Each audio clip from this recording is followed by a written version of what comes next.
الحمد للہ والصلاة والسلام علی رسول اللہ وعلی آلہ وصحبہ وموالا۔ محترم بھائیوں، دینی بہنوں، پیارے بچوں اور پیاری بچیوں، السلام علیکم ورحمۃ اللہ وبرکاتہ۔ بیسک اسلامک کورس کا 19واں کلاس ہونے جا رہا ہے۔ آج کا یہ کلاس بہت ہی امپورٹنٹ ہوگا، کیونکہ آج کے کلاس میں ہم بات کرنے والے ہیں مینرز کے بارے میں، اخلاق کے بارے میں۔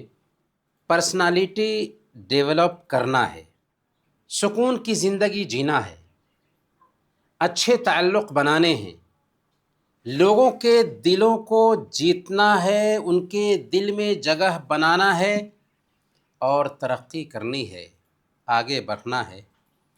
تو ایک خوبی خود میں پیدا کیجئے اور وہ ہے اچھے اخلاق۔ اسی لیے اسلام جو نیچر سے لگتا ہوا دین ہے، اچھے اخلاق پر انسانوں کو سب سے زیادہ ابھارتا ہے۔ اسلام کی نظر میں اخلاق کی کیا اہمیت ہے؟ سب سے پہلے نمبر پر اسلام میں اخلاق کوئی سیکنڈری چیز نہیں ہے، یہ کوئی منورنجن کا سامان نہیں ہے، تفریح کا سامان نہیں ہے، دل لگی کا سامان نہیں ہے، بلکہ ڈائریکٹ اسلام سے جڑا ہوا ہے، دین سے جڑا ہوا ہے۔ اللہ کے نبی صلی اللہ علیہ وسلم نے کیا کہا؟ مسند احمد کی روایت ہے، آپ فرماتے ہیں انما بعثت لأتمم مکارم الاخلاق، مجھے اس لیے بھیجا گیا ہے تاکہ اچھے اخلاق کو مکمل کر دوں۔ کیا مطلب؟ مطلب یہ ہوا کہ نبی پاک صلی اللہ علیہ وسلم نے اپنے بھیجے جانے کا مقصد ہی یہ بتایا کہ مجھے اچھے اخلاق کو مکمل کرنے کے لیے بھیجا گیا ہے۔ اس سے آپ اندازہ لگا سکتے ہیں کہ اسلام میں اخلاق کی کتنی اہمیت ہے۔ دوسرے نمبر پر اخلاق کا تعلق ڈائریکٹ ایمان سے جڑا ہوا ہے، یعنی جس کے اخلاق اچھے ہوں گے اس کا ایمان بھی اچھا ہوگا، جس کے اخلاق اچھے نہیں اس کا ایمان بھی اچھا نہیں ہو سکتا۔ سنن ترمذی کی روایت ہے، اللہ کے نبی صلی اللہ علیہ وسلم سے پوچھا گیا تھا ای المؤمنین افضل ایمانا، مومنوں میں سب سے افضل ایمان کس کا ہے؟ آپ نے کیا فرمایا؟ آپ نے فرمایا جس کے اخلاق اچھے ہوں۔ اور یہ بات نوٹ کیجئے کہ اللہ کے نبی صلی اللہ علیہ وسلم نے یہ بھی بیان فرمایا کہ ایمان کی 70 سے زیادہ اور دوسری روایت میں ہے کہ 60 سے زیادہ شاخیں ہیں، ان میں سب سے افضل کلمہ لا الہ الا اللہ ہے، اور سب سے ادنا کمتر راستے سے تکلیف دہ چیز کو دور کر دینا ہے، اور حیا بھی ایمان کی ایک شاخ ہے۔ تو حدیث پہ غور کیجئے کہ ایمان کے حصے میں سے ایک حصہ یہ بھی ہے کہ راستے سے گزر رہے تھے، راستے میں آپ کو کوئی چیز تکلیف پہنچانے والے دکھی، آپ اس کو ہٹا کر کے راستے سے دور کیجئے، یہ ایمان کا حصہ ہے۔ اور عبادات جو ہیں نا، جنہیں اللہ تعالیٰ نے فرض کیا ہے مسلمانوں پر، نماز، روزے، حج اور زکوٰۃ، یہ 4 بیسک عبادتیں ہیں۔ اگر ان عبادات کے مقصد، پرپس اور ان کے مصلحت کو جاننا چاہیں نا، تو پتہ چلے گا کہ یہ ساری عبادتیں انسان کے اخلاق کو ٹھیک کرنے کے لیے فرض کی گئی ہیں۔ عجیب بات ہے نا؟ جی ہاں، یہ ساری عبادتیں اس لیے فرض کی گئی ہیں کہ انسان کے اخلاق ٹھیک ہو جائیں۔ جیسے نماز پہ غور کیجئے، اللہ نے نماز کی حکمت کے بارے میں کیا کہا؟ سورہ العنکبوت آیت نمبر 45 میں اللہ فرماتا ہے ان الصلاۃ تنہی عن الفحشاء والمنکر، نماز بے حیائی اور بری بات سے روکتی ہے۔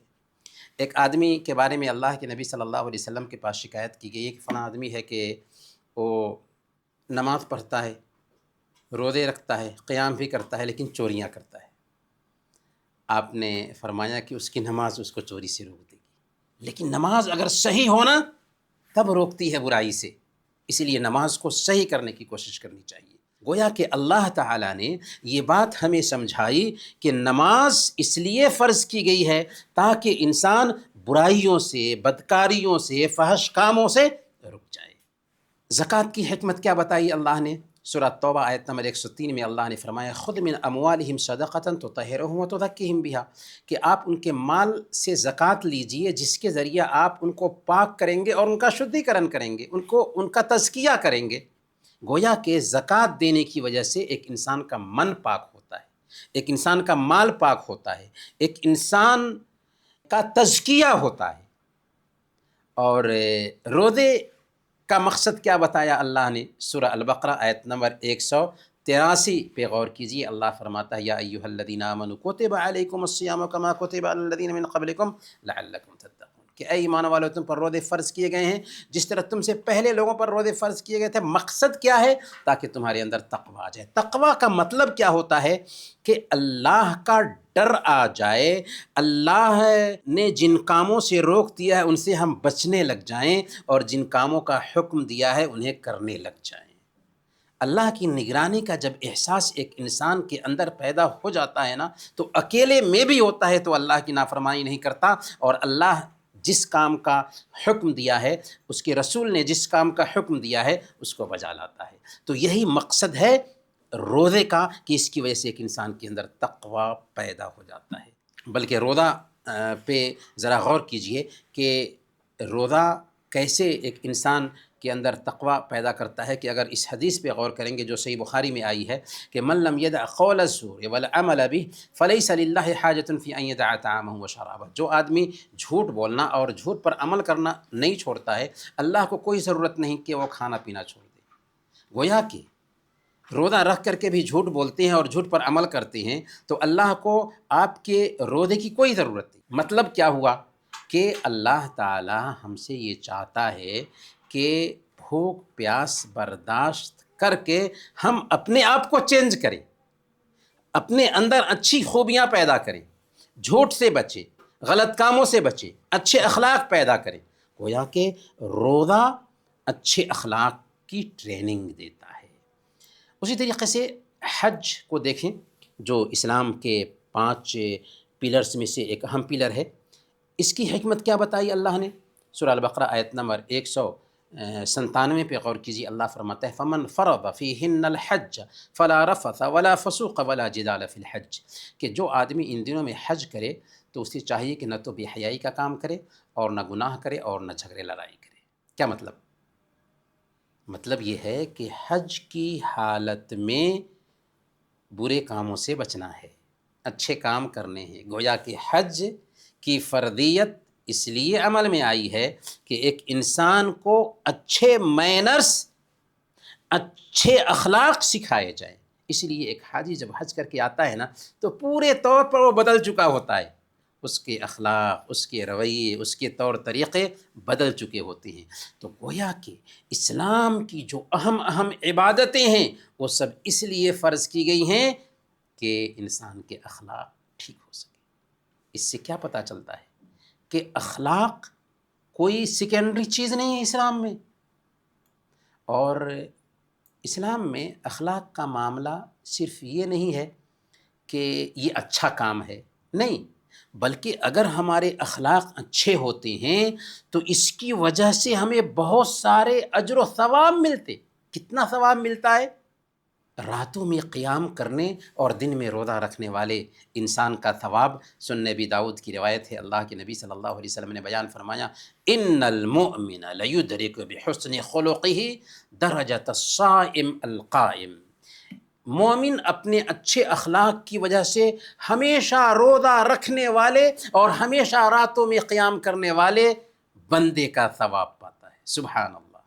آپ اپنے اخلاق کو، اپنے کیریکٹر کو اچھا رکھتے ہیں، اللہ تعالیٰ آپ کو ہمیشہ روزہ رکھنے اور ہمیشہ راتوں میں اٹھ کر قیام کرنے کا ثواب دیتا ہے۔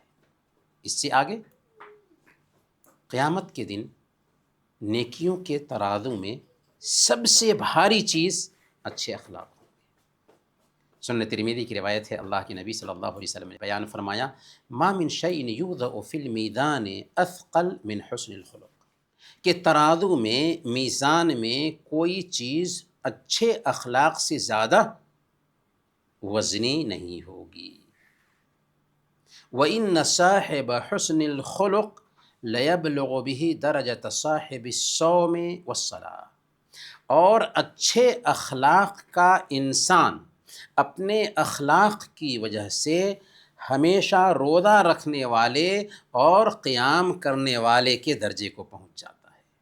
سبحان اللہ، گویا کہ عمل کے ترازو میں سب سے وزنی اچھے اخلاق، اور اخلاق کو اچھا رکھتے ہیں تو ہم ہمیشہ روزہ رکھنے اور ہمیشہ قیام کرنے کا ثواب پاتے ہیں۔ سبحان اللہ، بلکہ جنت میں داخلے کا سبب ہے اپنے اخلاق کو اچھا رکھنا۔ سنن ترمذی کی روایت ہے، اللہ کے نبی صلی اللہ علیہ وسلم سے پوچھا گیا تھا کہ کون سی چیز ایک انسان کو سب سے زیادہ جنت میں داخل کرتی ہے؟ سوال بالکل واضح تھا۔ اللہ کے نبی صلی اللہ علیہ وسلم نے فرمایا، تقوی اللہ و حسن الخلق، اللہ کا تقوی اور اچھے اخلاق۔ اللہ کا تقوی اختیار کرے اور اپنے اخلاق کو اچھا رکھیں، سب سے زیادہ اسی وجہ سے ایک انسان جنت میں داخل ہوگا۔ اور اچھے اخلاق کی وجہ سے کل قیامت کے دن اللہ کے نبی صلی اللہ علیہ وسلم کی صحبت ملنے والی ہے، اللہ کے نبی صلی اللہ علیہ وسلم کی سنگت ملنے والی ہے، یعنی انبیاء میں سے اللہ کے نبی صلی اللہ علیہ وسلم کا درجہ بہت اونچا ہوگا۔ اگر ہم اپنے اخلاق کو اچھا رکھتے ہیں تو اللہ کے نبی صلی اللہ علیہ وسلم سے قریب کر دیے جائیں گے۔ سنن ترمذی کی روایت ہے، اللہ کے نبی صلی اللہ علیہ وسلم نے بیان فرمایا، ان من احبکم الی واقربکم منی مجلسا یوم القیامت احاسنکم اخلاقا، کہ قیامت کے دن میری نظر میں سب سے پیارا اور بیٹھک میں مجھ سے سب سے قریب وہ ہوگا جس کے اخلاق اچھے ہوں گے۔ تو کل قیامت کے دن پیارا انسان اور اللہ کے نبی صلی اللہ علیہ وسلم کے سب سے قریب وہ ہوگا جس کے اخلاق اچھے ہوں گے۔ اور اللہ کے نبی صلی اللہ علیہ وسلم نے گارنٹی دی ہے اس بندے کو جس کے اخلاق اچھے ہوں کہ جنت کے اعلیٰ درجے میں اس کو جگہ دی جائے گی۔ سنن نبی داؤد کی روایت ہے، اللہ کے نبی صلی اللہ علیہ وسلم نے بیان فرمایا، انا زعیم ببیت فی ربض الجنہ لمن ترک المراء وان کان محقا، کہ میں جنت کے نچلے حصے میں ایک گھر کی گارنٹی دیتا ہوں اس آدمی کو جو حق پہ ہوتے ہوئے الجھنا چھوڑ دیتا ہے، جھگڑنا چھوڑ دیتا ہے، حق پہ ہے لیکن جھگڑتا نہیں۔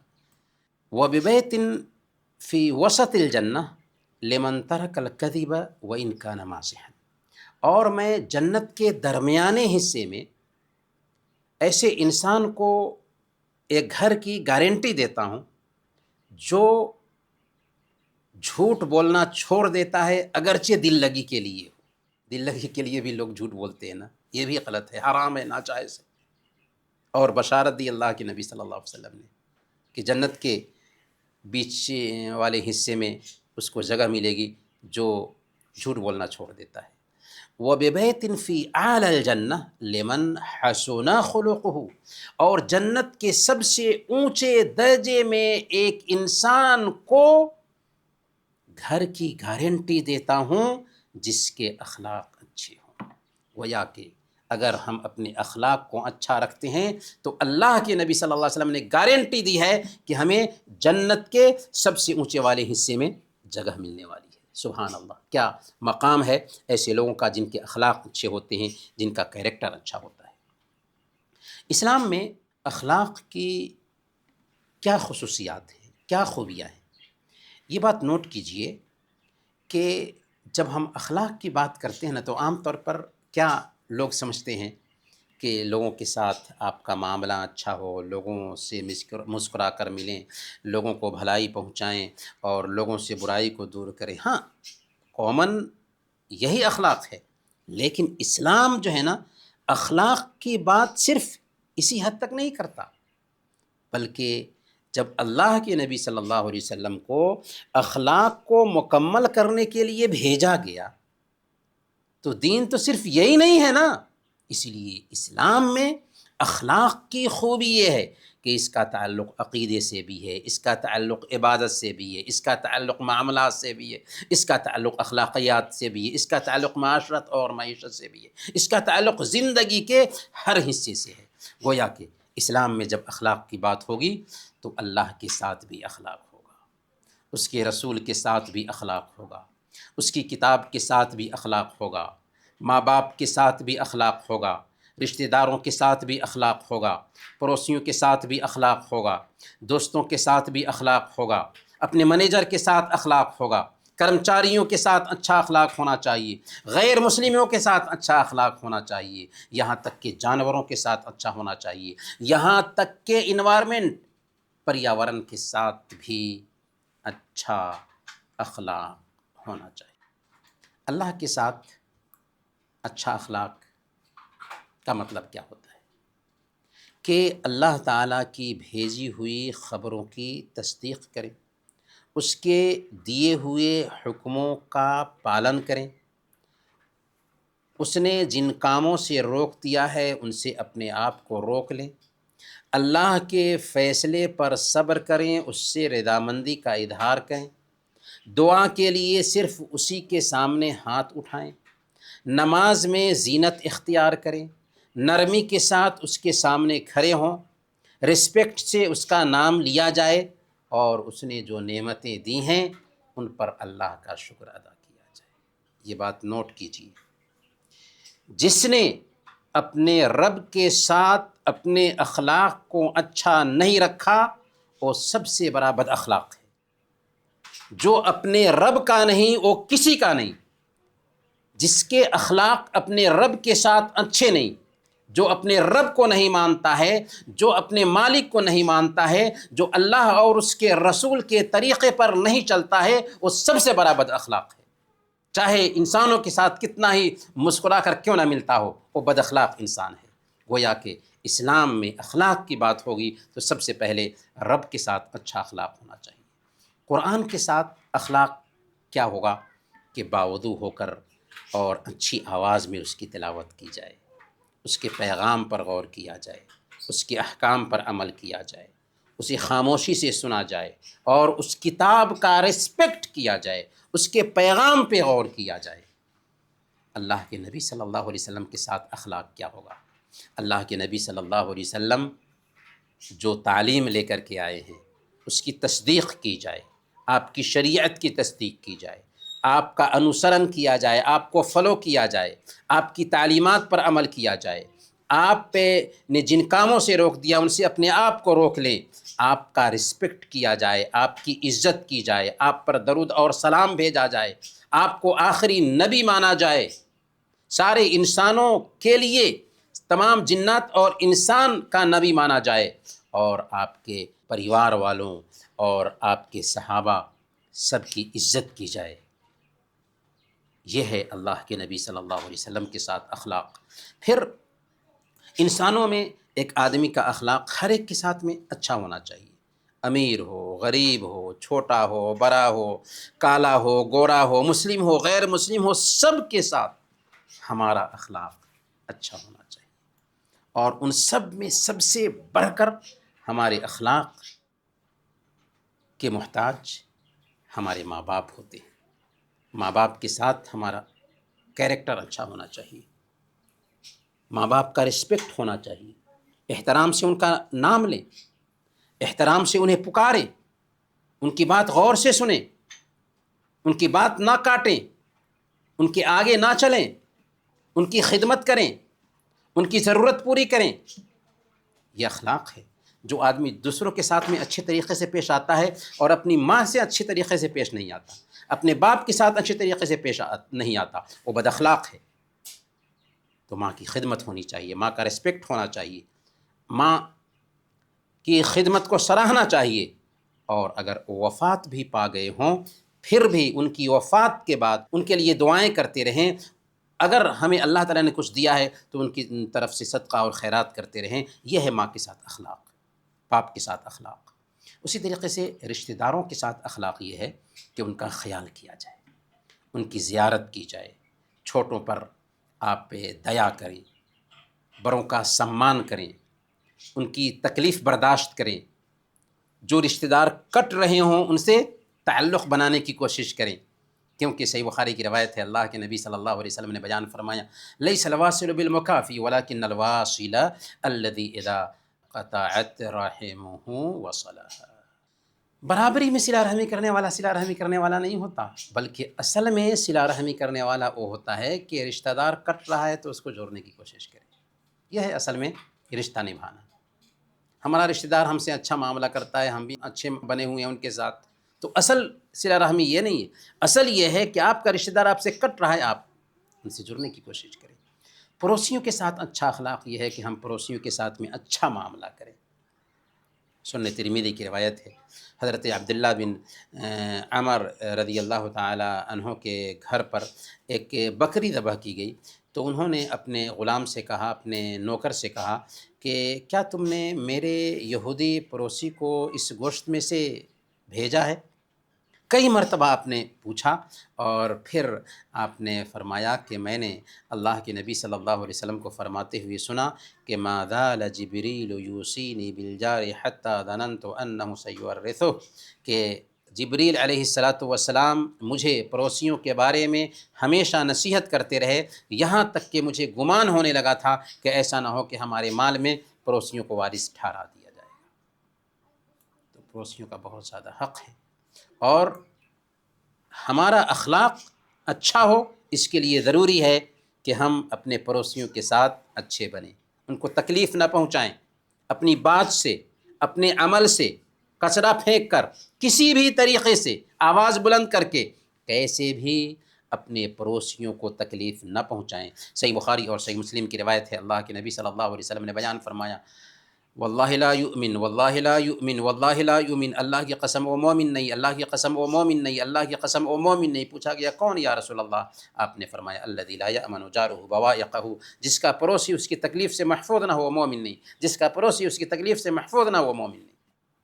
دوستوں کے ساتھ بھی اچھا اخلاق ہونا چاہیے، دوستی دین کی بنیاد پر ہو، دوست کے ساتھ میں نرمی کا معاملہ کریں، ضرورت میں ان کا ساتھ دیں، ان کے بارے میں اچھا گمان رکھیں، ان کے رازوں کی حفاظت کریں، ان کے پیٹھ پیچھے ان کے لیے دعائیں کریں، اور ان کی کوتاہیوں کو معاف کرنے کا کام کریں۔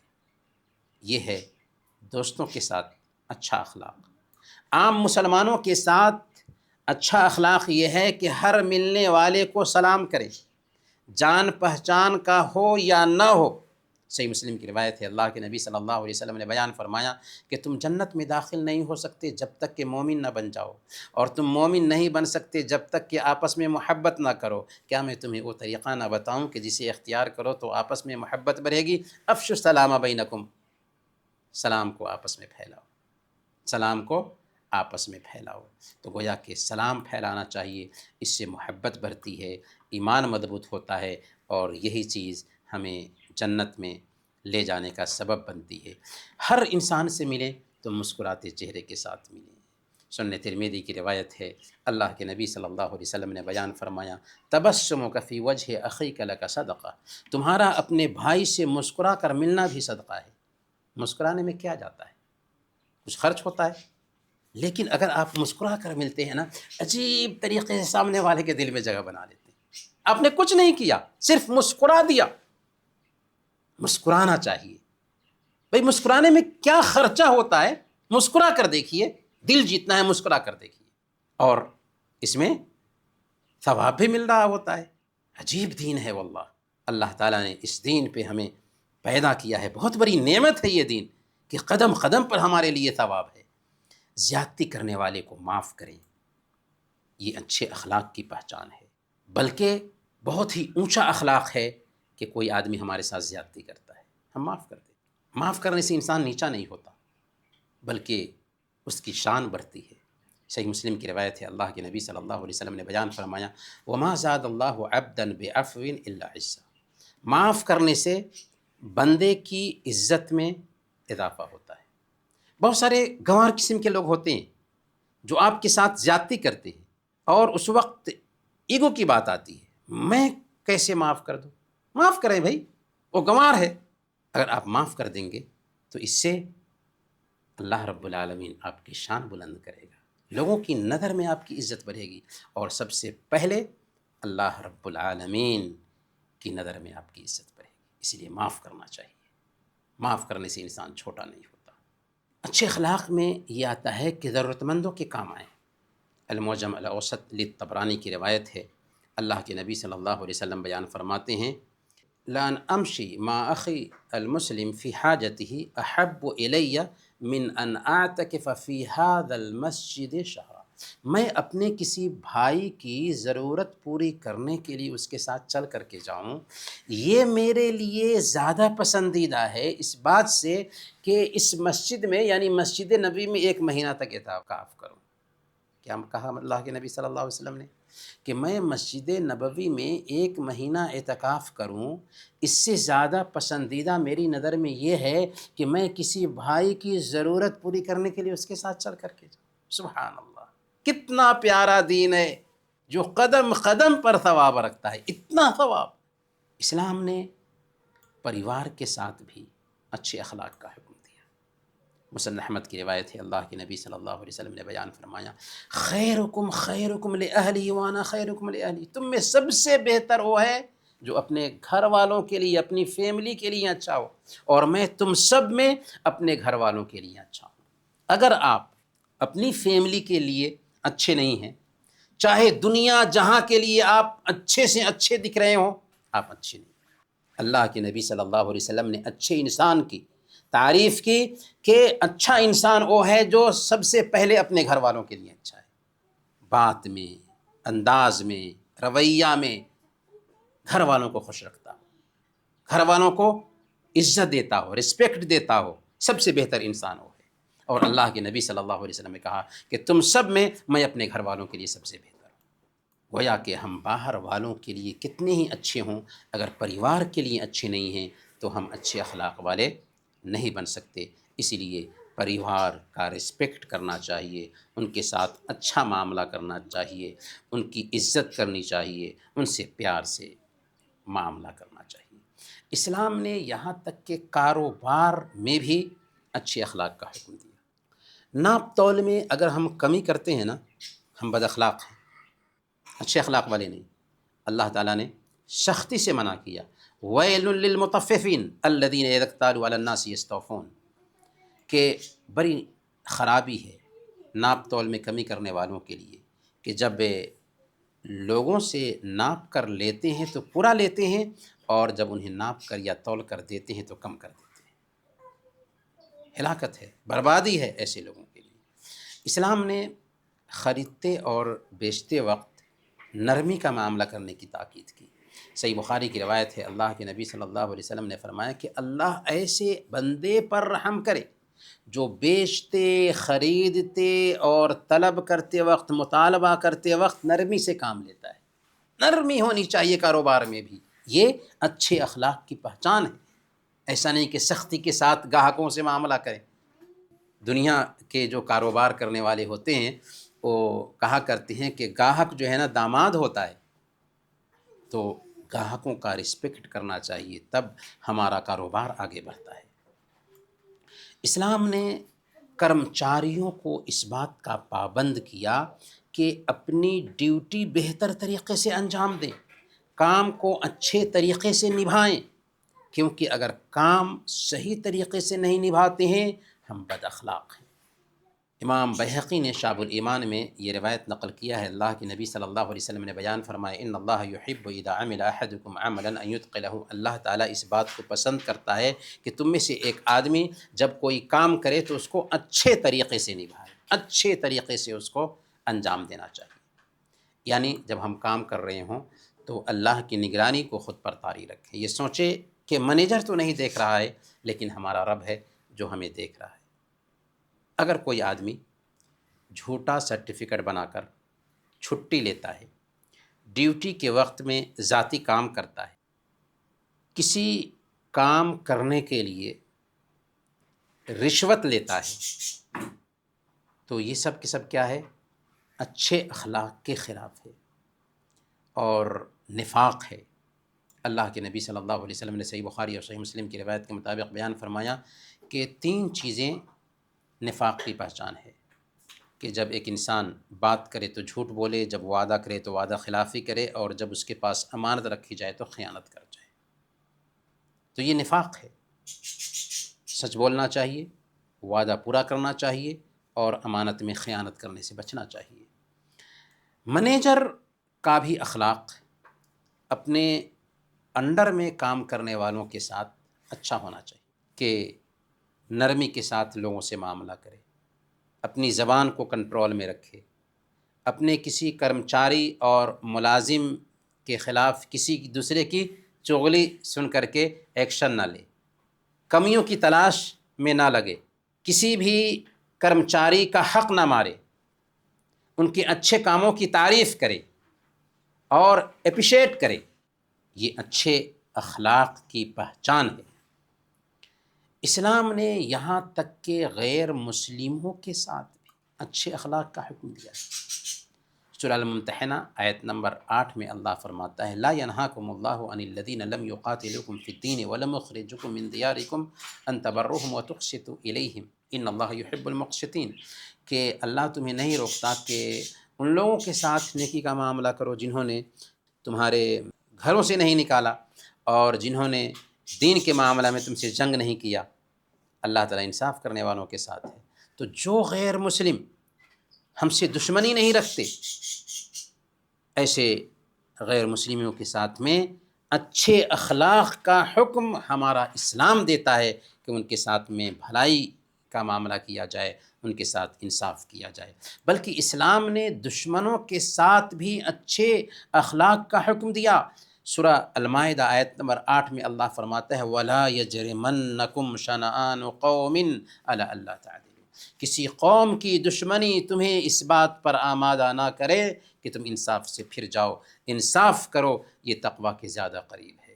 دیکھا کتنا پیارا دین ہے جو ہمیں دشمنوں کے ساتھ بھی اچھے اخلاق سے پیش آنے کا حکم دیتا ہے۔ یہاں تک کہ جنگ ہو رہی ہے، جنگ کی حالت میں بھی اسلام اخلاق کو برتنے کی تعلیم دیتا ہے۔ جنگ ہے لیکن وہاں بھی اخلاق ہے۔ اسلام ہمیں حکم دیتا ہے کہ جنگ کی حالت میں وشواس گھات نہیں ہوگا، دھوکہ نہیں دیا جائے گا، عورتوں کو، بچوں کو، سنتوں کو، پادریوں کو قتل نہیں کیا جائے گا، انہیں کو قتل کیا جائے گا جو جنگ کے لیے آئے ہیں، اور پھلدار درختوں کو اور فائدے کی چیزوں کو نقصان نہیں پہنچایا جائے گا۔ حضرت ابوبکر صدیق رضی اللہ تعالیٰ عنہ جب حضرت اسامہ بن زید رضی اللہ تعالیٰ عنہ کو شام کی طرف لشکر کا کمانڈر بنا کر کے بھیج رہے تھے، تو حضرت ابوبکر صدیق رضی اللہ تعالیٰ عنہ نے بحیثیت امیر المؤمنین کے وصیت کی تھی حضرت اسامہ رضی اللہ تعالیٰ عنہ کو کہ کسی بچے کو قتل مت کرنا، کسی بوڑھے کو قتل مت کرنا، کسی عورت کو قتل مت کرنا، کھجور کے درخت کو مت کاٹنا اور نہ ہی اسے جلانا، کسی پھلدار درخت کو مت کاٹنا، کسی بکری، گائے یا اونٹ وغیرہ کو ذبح مت کرنا مگر کھانے کے لیے، یعنی کھانے کے ارادہ سے، اور تم ایسے لوگوں کے پاس سے گزرو جن کو دیکھو کہ وہ پوجا پاٹ میں لگے ہوئے ہیں تو ان سے بھی چھیڑ چھاڑ مت کرنا، ان کو اپنی حالت پر چھوڑ دینا، یعنی پوجا پاٹ میں لگے ہوئے ہیں چاہے کسی بھی دھرم کے ہوں، ان سے بھی جنگ مت کرنا۔ تو یہ ہے پیارا دین جو ہر جگہ پر ہمیں اچھے اخلاق کا حکم دیتا ہے۔ اچھے اخلاق کا خلاصہ کیا ہے؟ اچھے اخلاق کا خلاصہ یہ ہے کہ ہم سچ بولیں، جھوٹ سے بچیں، صبر کریں، بے صبری سے بچیں، امانت دار بنیں، خیانت سے بچیں، وعدہ کے پکے بنیں، وعدہ خلافی سے بچیں، وفادار بنیں، بے وفائی سے بچیں، انصاف کریں، ظلم سے بچیں، نرم مزاج بنیں، غصہ کو کنٹرول میں رکھیں، باحیا بنیں، بے حیائی سے بچیں، بے شرمی سے بچیں، بہادر بنیں، بزدلی سے بچیں، داتا بنیں، سخی بنیں، بخیلی سے بچیں، لوگوں کو معاف کرنے کی عادت ڈالیں، بدلہ لینے کی بھاونا سے بچیں۔ مقصد یہ ہے لوگوں کو اپنی ذات سے بھلائی پہنچائیں، اور اگر ان کی طرف سے کوئی تکلیف پہنچتی ہے تو برداشت کر لیں، اور ہر کسی سے مسکراتے چہرے کے ساتھ ملیں۔ یہ اچھے اخلاق کا خلاصہ ہے۔ 3 لفظوں میں لوگوں کو بھلائی پہنچانے کے حریص بنیں، لوگوں کی طرف سے برائی پہنچتی ہے تو برداشت کر لیں، اور جس کسی سے بھی ملیں مسکراتے چہرے کے ساتھ ملیں۔ آپ اچھے اخلاق والے ہیں۔ اسلام میں جیسا کہ ہم نے کہا کہ اخلاق صرف انسانوں کے ساتھ خاص نہیں، بلکہ اسلام جانوروں کے ساتھ بھی اچھے اخلاق کی تعلیم دیتا ہے۔ اسی لیے صحیح بخاری اور صحیح مسلم کی روایت ہے، اللہ کے نبی صلی اللہ علیہ وسلم نے بیان فرمایا کہ ایک عورت جہنم میں صرف اس وجہ سے گئی کہ ایک بلی کو باندھ دی تھی، کھانا پینا نہیں دی اور نہ ہی اس کو عادات چھوڑی کہ وہ چر چک کر کے جی لے، یہاں تک کہ بلی مر گئی تو اس کی وجہ سے وہ جہنمی ٹھہری۔ اور صحیح بخاری اور صحیح مسلم ہی کی روایت ہے کہ ایک بندہ جنت میں گیا صرف اس وجہ سے کہ اس نے دیکھا کہ ایک کتا ہے جو پیاس سے گیلی مٹی چاٹ رہا ہے، وہ کنویں میں اترا، پانی لے کر آیا، کتے کی پیاس بجھا دی تو اللہ نے اس کے گناہوں کو معاف فرما دیا۔ تو جانوروں کے ساتھ بھی اچھے اخلاق کا حکم دیا جا رہا ہے، بلکہ پریاورن اور انوائرمنٹ کے ساتھ بھی اچھے اخلاق کا حکم ہے کہ ان کی حفاظت کی جائے، ان کا غلط استعمال نہ کیا جائے، زمین کے جو سنسادھن ہیں ان کا صحیح استعمال ہو۔ پودے لگانے پر ہماری شریعت نے ہمیں ابھارا ہے، یہاں تک کہ مسند احمد کی روایت ہے، ذرا غور سے سنیے گا اپنے پیارے دین کی تعلیمات کو۔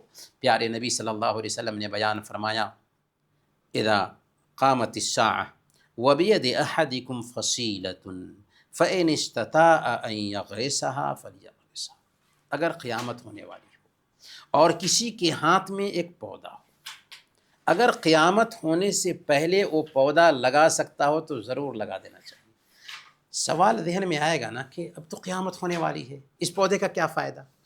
اللہ کے نبی صلی اللہ علیہ وسلم نے سمجھایا، پازیٹیو سوچ رکھو، اگرچہ قیامت ہوگی لیکن نیکی کا کام کر سکتے ہو تو کر جاؤ، یہ مت سوچو کہ اب تو وقت نکل گیا، اخیر وقت تک نیکی کے کام میں لگے رہو۔ یہ ہے اچھا اخلاق۔ گویا کہ اسلام ہمیں پریاورن کے ساتھ بھی اچھے اخلاق کا حکم دیتا ہے۔ یہاں پر ایک سوال پیدا ہوتا ہے کہ اللہ کے نبی صلی اللہ علیہ وسلم کے اخلاق کیسے تھے؟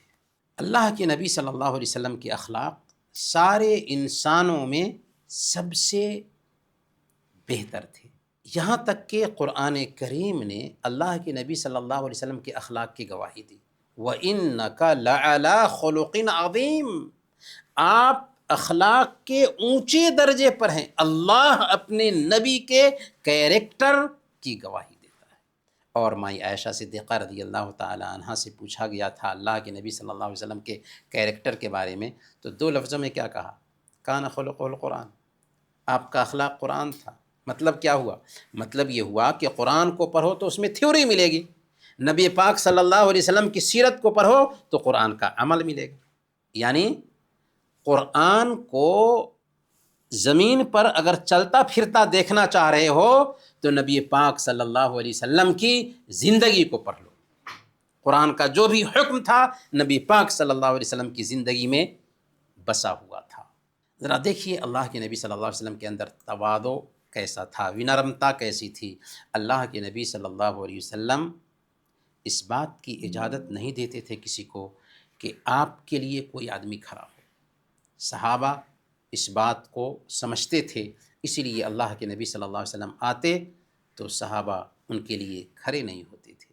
اللہ کے نبی صلی اللہ علیہ وسلم کے پاس عدی بن حاتم آئے رضی اللہ تعالیٰ عنہ، یہ واقعہ ان کی اسلام قبول کرنے سے پہلے کا ہے۔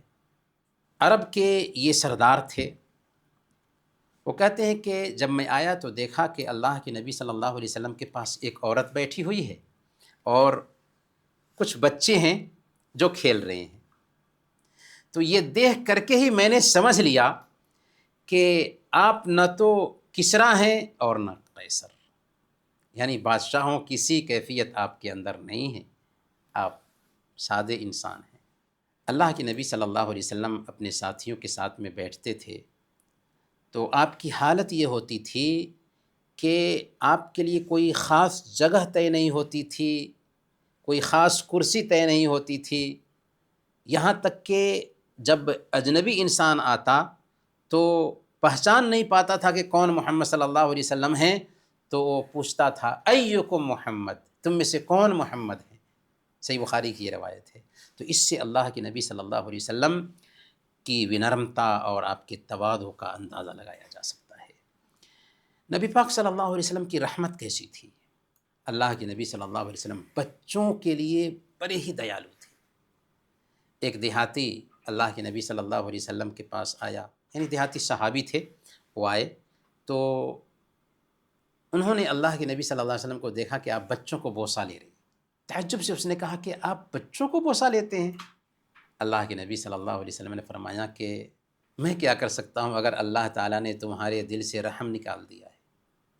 تو گویا کہ رحم کی پہچان یہ ہے کہ بچوں کے اوپر رحم کیا جائے، بچوں سے گھل مل کر کے بیٹھا جائے، بچوں کو پیار کیا جائے۔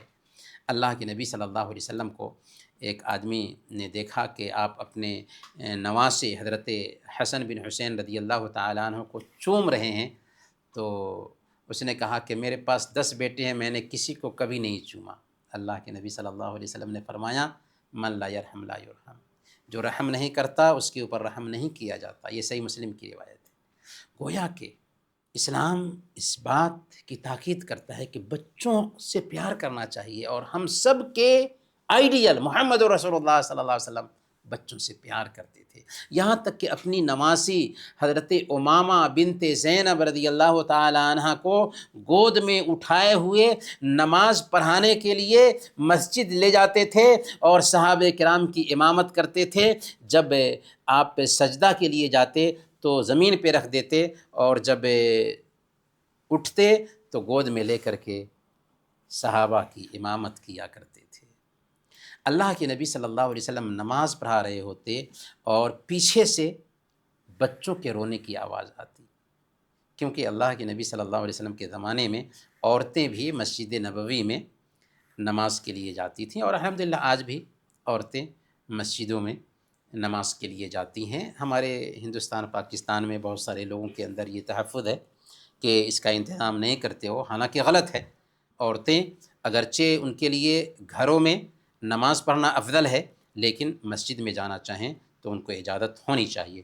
برکیف تو اللہ کے نبی صلی اللہ علیہ وسلم جب مسجد میں بچوں کے رونے کی آواز سنتے تو نماز ہلکی کر دیتے تھے، اور کہتے کہ میں چاہ رہا تھا کہ نماز لمبی کروں، لیکن میں نے بچے کے رونے کی آواز سنا تو اس کی وجہ سے ماں کو تکلیف ہوگی، اس لیے میں نے نماز ہلکی کر دی۔ مختصر یہ کہ اللہ کے نبی صلی اللہ علیہ وسلم بچوں کے لیے نہایت ہی مہربان تھے۔ عورتوں کے ساتھ بھی اللہ کے نبی صلی اللہ علیہ وسلم کی رحمت ویسی ہی تھی۔ اللہ کے نبی صلی اللہ علیہ وسلم نے بچیوں کی تربیت کے بارے میں بیان فرمایا کہ من ابتلی من هذه البنات بشيء فاحسن الیہن کن له سترا من النار، کہ جو آدمی ان بچیوں کی تربیت میں آزمایا جائے اور ان کے ساتھ اچھا معاملہ کرتا ہے وہ جنت میں جائے گا، چاہے مرد ہو عورت ہو۔ اللہ کے نبی صلی اللہ علیہ وسلم نے عورتوں کے بارے میں بیان فرمایا کہ استوصوا بالنساء خیرا، عورتوں کے بارے میں میری اچھی نصیحت قبول کرو، ان کے ساتھ اچھا معاملہ کرو۔ یہ ہے نبی پاک صلی اللہ علیہ وسلم کا اخلاق عورتوں کے بارے میں۔ اور ابھی آپ نے سنا کہ تم میں بہتر وہ ہے جو اپنے گھر والوں کے لیے بہتر ہو، اور میں تم سب میں اپنے گھر والوں کے لیے بہتر ہوں۔ ذرا صحیح بخاری کا یہ واقعہ سنیے کہ نبی پاک صلی اللہ علیہ وسلم ایک مرتبہ حضرت صفیہ رضی اللہ تعالی عنہ جب سواری پر سوار ہونا چاہ رہی تھیں تو آپ اونٹ کے پاس بیٹھ گئے اور اپنا گھٹنا آگے کر دیا تاکہ گھٹنے پر پاؤں رکھ کر کے آسانی سے وہ سوار ہو سکے۔ سبحان اللہ۔ اللہ کے نبی صلی اللہ علیہ وسلم کا یہ عمل ہے، اپنی بیوی کو بیٹھانے کے لیے اپنا گھٹنا سامنے کر دیتے ہیں تاکہ اس گھٹنے پر پیر رکھ کر کے حضرت صفیہ رضی اللہ تعالی عنہا سواری پر سوار ہو سکیں۔ یہ صحیح بخاری کی روایت ہے۔ اسی طریقے سے حضرت فاطمہ رضی اللہ تعالی عنہا جب اللہ کے نبی صلی اللہ علیہ وسلم کے پاس آتی تھیں، جو آپ کی بیٹی تھیں، تو آپ ان کا ہاتھ تھامتے تھے، بوسہ لیتے تھے ان کے ہاتھ کو اور اپنی جگہ پر بیٹھاتے تھے۔ تو یہ تھی اللہ کے نبی صلی اللہ علیہ وسلم کی رحمت عورتوں کے ساتھ۔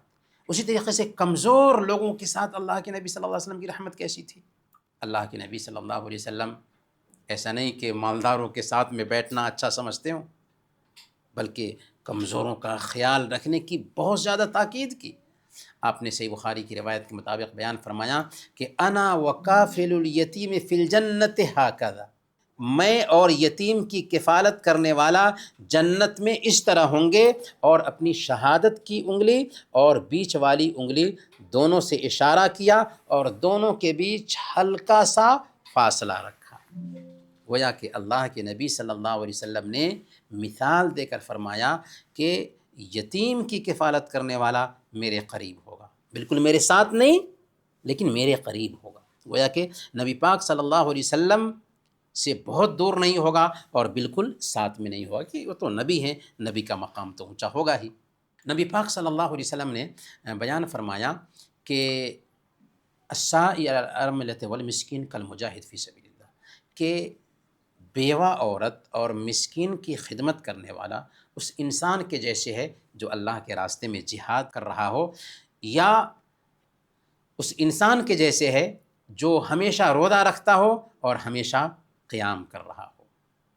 اور اللہ کے نبی صلی اللہ علیہ وسلم نے نبی داؤد کی روایت کے مطابق بیان فرمایا کہ ابغونی الضعفاء فإنما تنصرون وترزقون بضعفائکم، کہ اگر تم مجھے پانا چاہتے ہو تو کمزوروں کی مدد کرو، کیونکہ انہی کی مدد کر کے تمہیں مدد ملتی ہے، تمہیں فتح حاصل ہوتا ہے اور تمہیں روزی بھی ملتی ہے۔ یعنی اگر ہم کمزوروں کی مدد کرتے ہیں نا تو اللہ تعالی ہماری روزی میں اضافہ فرماتا ہے۔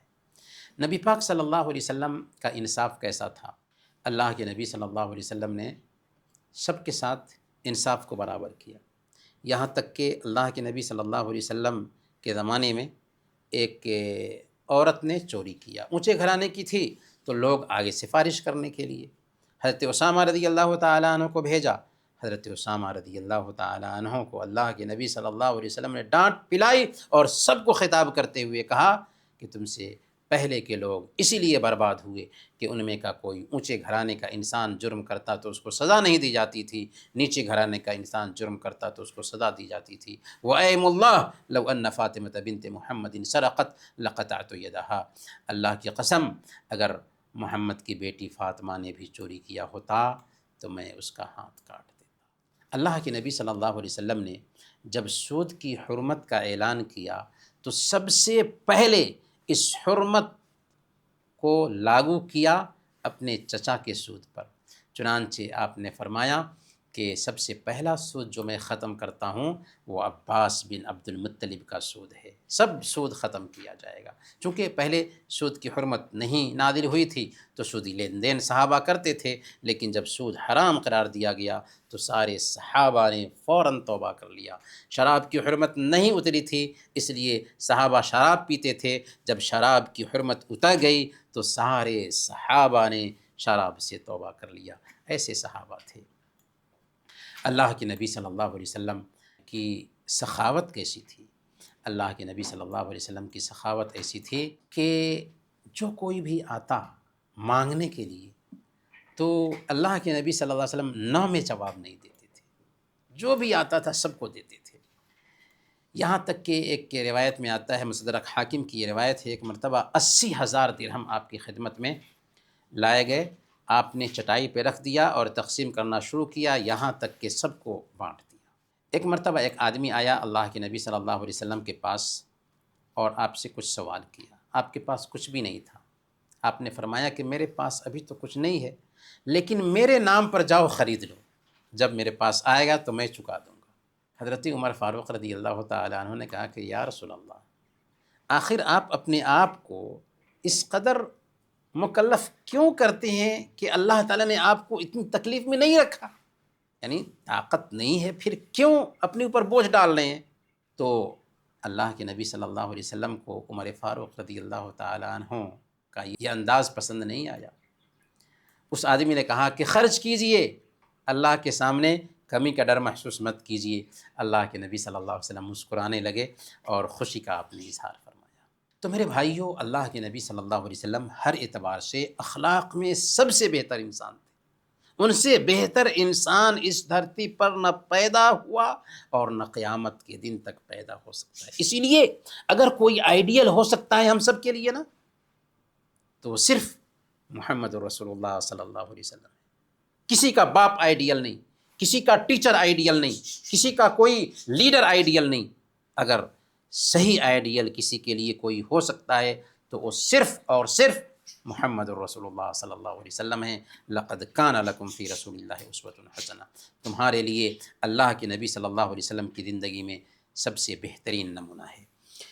اب اخیر میں ہم یہ جاننا چاہتے ہیں کہ ہمارے اندر جو کمیاں ہیں، اخلاقی رویے کے خلاف جو چیزیں پائی جاتی ہیں، جب تک کہ وہ کمیاں دور نہیں ہوں گے تب تک کہ ہمارے اندر اچھے اخلاق نہیں پیدا ہوں گے۔ تو ہم اپنی کمیوں کو کیسے تلاش کریں؟ ایک آدمی جب اپنی کمیوں کو جان لے گا تو علاج آسان ہو جائے گا۔ اگر بیماری کا پتہ نہ ہو تو کیا دوا دی جائے گی، کیا علاج کیا جائے گا؟ تو زیادہ تر لوگوں کی حالت یہ ہوتی ہے اس حوالے سے کہ دوسروں کی آنکھ کا تنکا تو ان کو دکھائی دے گا، لیکن اپنی آنکھ کی شہتیر ان کو نظر نہیں آئے گی۔ تو دوسروں کی آنکھ کا تنکا دیکھنے سے پہلے اپنی آنکھ کی شہتیر دیکھیے، اپنی کمی تلاش کیجئے۔ جب آپ اپنی کمی تلاش کریں گے تو صحیح معنوں میں آپ اپنی اصلاح چاہتے ہیں۔ اگر دوسروں کی کمی تلاش کرنے میں لگے رہیں گے کسی صورت میں اپنی اصلاح نہیں کر سکتے۔ تو سوال یہ ہے کہ ہم اپنی کمیوں کو کیسے جانیں؟ نوٹ کیجئے، 4 طریقے ہیں اپنی کمیوں کو جاننے کے، اپنی کمیوں کو پہچاننے کے۔ سب سے پہلے نمبر پر ایسے کسی شیخ کی صحبت اختیار کیجئے جو کتاب و سنت کے مطابق عمل کرنے والے ہوں۔ خانقاہ میں جانے کی بات میں نہیں کر رہا، جو قرآن اور حدیث کے مطابق عمل کرتے ہوں، ایسے شیخ، ایسے عالم دین کی صحبت اختیار کیجئے، ان کی نصیحت پر عمل کیجئے۔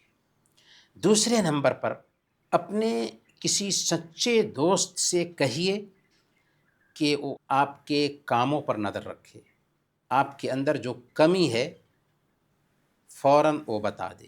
ہوتا کیا ہے، ہمیں اپنی کمی نظر نہیں آتی اور ایسے ہی ہم زندگی گزار رہے ہوتے ہیں۔ صرف میری بات نہیں ہے اور فلاں کی بات نہیں ہے، فلاں کی بات نہیں ہے، ہر انسان کی یہی بات ہے۔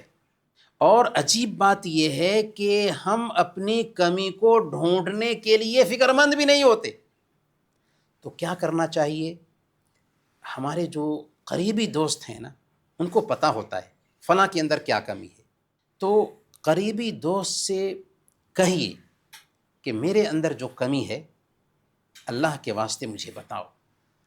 عمر فاروق رضی اللہ تعالیٰ عنہ کہا کرتے تھے، رحم اللہ امرأن اہدیٰ الی عیوبی، اللہ تعالیٰ اس آدمی پر رحم فرمائے جو میری کمیوں کا مجھے ہدیہ پیش کرے۔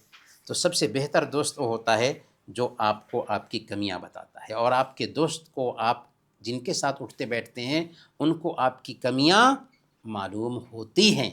سچے من سے آپ ایسے لوگوں سے کہیں کہ آپ کی کمیاں بتائیں۔ کسی شیخ کے پاس جا کر کے، ان کے ساتھ بیٹھ کر کے آپ کے اندر جو کمیاں ہیں ان کے ساتھ رہیں گے تو آپ کی کمیاں ظاہر ہوں گی۔ شیخ بھی آپ کو بتا سکتا ہے، کوئی دوست آپ کو بتا سکتا ہے۔ تیسرا کام یہ ہے کہ آپ کے جو دشمن ہیں، ہر انسان کے دوست بھی ہوتے ہیں، دشمن بھی ہوتے ہیں۔ دشمن پہ دھیان رکھیے، وہ آپ کی کمیوں پہ نظر رکھتے ہیں۔ دشمن کی جو کمیاں آپ کے حوالے سے، دشمن کی نظر آپ پہ جو ہے، اور دشمن آپ کی کمیاں جو ڈھونڈ ڈھونڈ کر کے نکال رہا ہوتا ہے، ان کمیوں سے خود کو بچانے کی کوشش کیجیے۔ دشمن جو ہے نا، ہماری نگیٹو جو چیزیں ہوتی ہیں انہی پہ نظر رکھتا ہے۔ تو ان نگیٹو چیزوں سے اپنے آپ کو بچائیے، خود بخود ہمارے اندر جو کمیاں ہیں وہ دور ہوتے رہیں گی۔ اور چوتھا کام یہ ہے کہ لوگوں کے ساتھ گھل مل کر رہیں، جو اچھی چیزیں لوگوں میں دیکھیں ان کو ایڈاپٹ کریں، اور جو بری چیزیں لوگوں میں دیکھیں ان سے اپنے آپ کو بچائیں، کیونکہ آپ بھی آئینہ ہوتے ہیں دوسروں کے لیے۔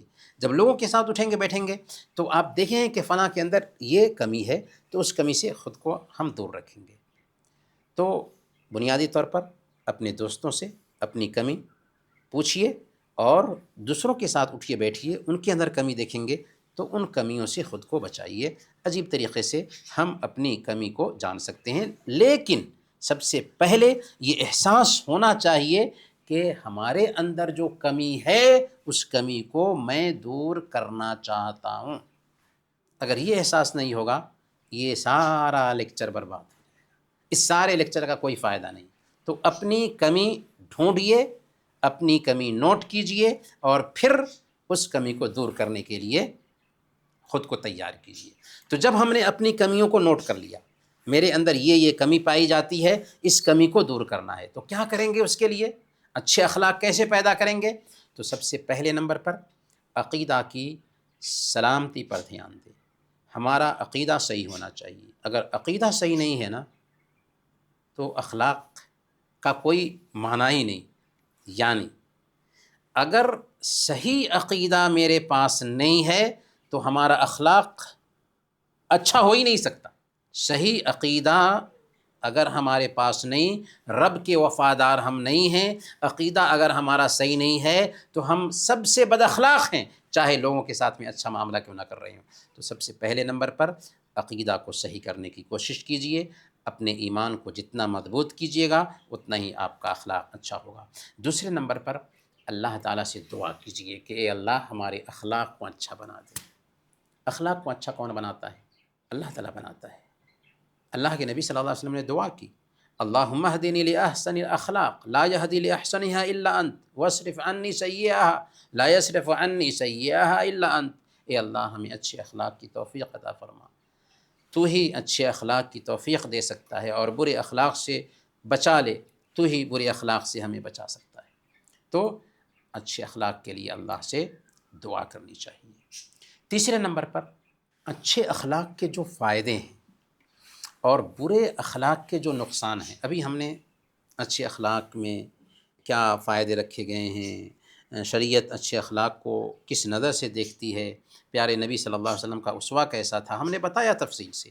تو اس کے فائدے کو دھیان میں رکھیں گے اور برے اخلاق کے نقصان کو دھیان میں رکھیں گے، اور اس کے ساتھ ساتھ محنت کریں گے، کوشش کریں گے، پریشرم کریں گے، اور کوتاہی ہونے پر خود کو ملامت کریں گے، دوبارہ کوشش کریں گے، تو ضرور ہم اپنے اخلاق کو بہتر کر سکتے ہیں۔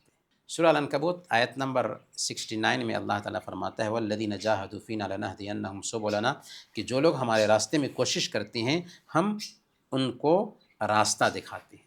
میں ایسے آدمی کو جانتا ہوں جس کو بہت غصہ آتا تھا، لیکن اس نے اپنے آپ سے طے کیا کہ میں اس سے کمی کو خود سے دور کروں گا، اور خود کو سہنشیلتا کا عادی بنایا، خود کو بردبار بنانے کے لیے اپنے آپ پہ دباؤ بنایا۔ چنانچہ ایک وقت آیا کہ بندہ بالکل نرم مزاج بن گیا۔ تو اپنے نفس کو لگام دیں، غصہ پہ کنٹرول رکھیں، صبر کریں۔ جیسے ایک ماں اپنے دودھ پیتے بچے کا دودھ چھراتی ہے تو بچہ کیا ہوتا ہے؟ پریشان ہوتا ہے، لیکن دھیرے دھیرے ایک وقت آتا ہے کہ اس کی عادت بن جاتی ہے۔ اس لیے اگر ہم بھی برائی سے چھٹکارا چاہتے ہیں تو سب سے پہلے اس برائی کو نوٹ کریں، اپنے اندر برائی تلاش کریں، اور پھر اس سے بچنے کے لیے ٹارگٹ بنائیں، ارادہ پختہ ہو، اپنے اندر آتم وشواس ہو، مضبوط ارادہ ہو، اور ٹال مٹول نہ کریں۔ انشاءاللہ اس سے ہم اپنے آپ کو بچا پائیں گے۔ چوتھے نمبر پر خود کو سزا دیں۔ مطلب کیا ہوا؟ مطلب یہ ہوا کہ یہ طے کریں کہ اگر میں نے فلاں کی غیبت کی تو 5 روپے صدقہ کروں گا، اپنی آمدنی کے حساب سے 50 روپے صدقہ کروں گا، 1 دینار صدقہ کروں گا۔ خود کو سزا دینے کی وجہ سے عجیب طریقے سے انسان برائی سے بچ جاتا ہے، برے اخلاق سے بچ جاتا ہے۔ آپ نے ماں کو کچھ بول دیا، آپ نے بیوی کو کچھ بول دیا، یا آپ کے رویے میں ایسی خرابی پائی جاتی ہے، آپ نے اپنے شوہر کے ساتھ میں بدتمیزی کیا، تو اگر ایسا کچھ ہو گیا ہے تو خود کو سزا دیجیے۔ جیسے امام ذہبی رحمۃ اللہ علیہ نے سیر اعلام النبلاء میں لکھا ہے، ابن وہب رحمۃ اللہ علیہ کہتے ہیں کہ میں نے نظر مانا کہ اگر کسی کی غیبت کروں گا تو ایک روزہ رکھوں گا، چنانچہ غیبت ہوتی ایک روزہ رکھتا، غیبت ہوتی ایک روزہ رکھتا، اور اس روزے نے مجھے تھکا دیا۔ پھر میں نے نظر مانی کہ کسی کی غیبت کروں گا تو 1 درہم صدقہ کروں گا، فمن حب الدراہم ترکت الغیبہ، کہتے ہیں کہ درہم کی محبت نے مجھ سے غیبت کو چھڑوا دیا۔ تو پیسے سے ایک انسان کو محبت ہوتی ہے، پیسہ اپنے اوپر لاگو کر لینے کی وجہ سے جو برے اخلاق ہیں، برے رویے ہیں، وہ دور ہو جاتے ہیں، اچھے اخلاق کو ہم ایڈاپٹ کر پاتے ہیں۔ اور سب سے اہم چیز کیا ہے کہ قرآن کریم کی تلاوت کریں، نبی پاک صلی اللہ علیہ وسلم کی سیرت کا اسٹڈی کریں۔ انہوں نے جو بہتر اخلاق کو اپنی زندگی میں اتارا تھا، اور قرآن کے وہ آئیڈیل نمونہ بن گئے تھے، اس دھرتی پر ان سے بہتر انسان قیامت کے دن تک نہ پیدا ہوا اور نہ پیدا ہو سکتا ہے۔ اس لیے ان کے طریقہ کو، ان کے اسوہ کو اور ان کے اسلوب کو اپنی زندگی میں اتارنے کی کوشش کریں۔ صحابہ کرام، تابعین اور اللہ والوں کی زندگیاں پڑھیں، خود بخود ہمارے اندر اچھے اخلاق پیدا ہوں گے اور برے اخلاق سے ہم دور ہو سکیں گے۔ یہاں تک کہ بچوں کو بھی تربیت دینی چاہیے۔ اگر کوئی اچھا کام کرتے ہیں بچے تو ان کو اپریشیٹ کرنا چاہیے، بیٹا آپ نے بہت اچھا کیا۔ اچھے بچے ایسا ہی کرتے ہیں۔ برا کام کرتے ہیں تو سختی کے ساتھ نہیں نمٹنا ہے، بلکہ نرمی کے ساتھ میں، پیار کے ساتھ میں، محبت کے ساتھ میں ان کو اچھے اخلاق کی تعلیم دینی ہے، جھوٹ سے روکنا ہے، اچھا کام کرنے پر ابھارنا ہے۔ اس طریقے سے ان کے اندر بھی اچھے اخلاق اترتے جائیں گے اور اچھے اخلاق پر ان کی تربیت ہوتی رہے گی۔ تو انہی باتوں کے ساتھ آج کا درس ہم ختم کرتے ہیں، اور اللہ تعالیٰ سے دعا کرتے ہیں کہ اللہ تعالیٰ ہم سب کو اچھے اخلاق کا حامل بنائے اور برے اخلاق سے بچائے۔